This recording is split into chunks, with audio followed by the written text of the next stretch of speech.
तो next topic है हमारा evolution of solid waste management. इसमें आता है सबसे पहले solid waste management reportedly was first started being practised in 1880s in UK.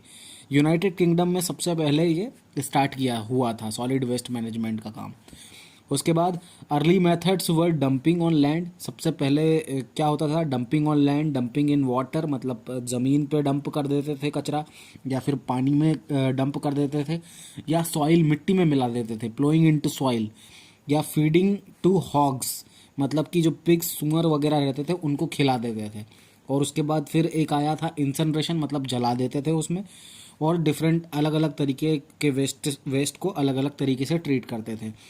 Open dumping became a common practice. और फिर क्या हुआ कि जो ओपन डंपिंग मतलब खुली जगह में जो कचरा फेंकना होता है वो एक कॉमन प्रैक्टिस बन गई, जो कि जिसने कि क्या किया, इन्वायरमेंट न्यूसेंस को क्रिएट किया, which started creating environment nuisance by producing order, मतलब बदबू फैलाया उसने। और रेट्स जो होते हैं, चूहे जो होते हैं, उनको अट्रैक्ट किया, इंसेक्ट्स जो होते हैं उनको अट्रैक्ट किया, और इस तरीके से बहुत सारी उसने बीमारियां फैलाई है जो ओपन डंपिंग थी वो।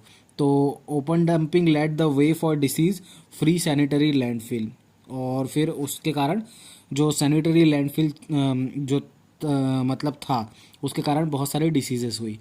तो जो method of ploughing into soil थी, मतलब कि मिट्टी में मिला देने वाले, was used for the disposal of food waste and street sweepings. जो कि फूड वेस्ट होता था उसके लिए इसको उपयोग किया जाता था, प्लोइंग इनटू सॉइल को। और जो स्ट्रीट स्वीपिंग्स होती थी, but due to large land requirement this method was not used later on. पर इस मेथड में आपको अगर देखो मिट्टी में मिलाना है अगर, तो बहुत सारी मिट्टी भी चाहिए, और मिट्टी कहाँ पे मिलती है, ज़मीन पे मिलती है। तो मतलब मिट्टी चाहिए, मतलब ज़मीन चाहिए, तो ज़मीन बहुत ज़्यादा चाहिए लग रही थी इसमें, इस तरह की डंपिंग प्रोसेस में। तो फिर इसको भी बाद में यूज़ नहीं किया गया। Feeding to hogs was practiced until it was recognized that hogs were infected by a disease called as trichinosis. चूहों को कचरा खिलाया जाता था कब तक, जब तक कि यह पता नहीं लगा कि उनको एक डिसीज़ हो गई है चूहों को, वो है, उसका नाम है ट्राइकोनाइसिस, और विच इन टर्न इन्फेक्टेड ह्यूमंस। और उसके बाद वो इंसानों में फैल गई, हु कंज्यूम्ड हॉग्स, जो कि चूहे खाते थे उन इंसानों में। और उसके बाद इस मेथड को भी ख़त्म कर दिया कि चूहों को भी नहीं खिलाना है कचरा। इंडिया वेस्ट मैनेजमेंट का जो इवोल्यूशन हुआ है वो किस तरीके से हुआ, अब हम ये देख लेते हैं।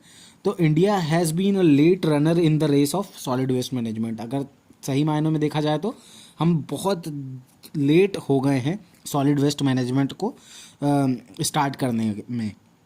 The first act which addressed this issue was the water prevention and control of pollution act 1974।